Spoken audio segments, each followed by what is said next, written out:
Hello friends, in today's video I'm gonna be walking through how to pin unpin post on Instagram.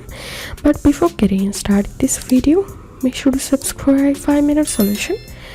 So first of all, you will need to update your Instagram app, and now open your Instagram profile and open the post which you want to pin, and now tap on this three dot icon and tap on pin to your profile.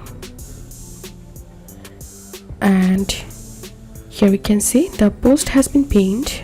Let's pin another post.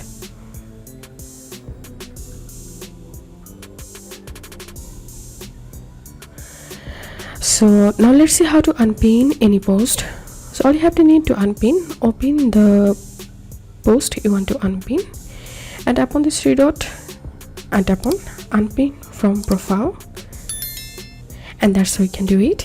If this video helped you, give a thumbs up and please consider subscribe to 5-minute solution. Thank you for watching.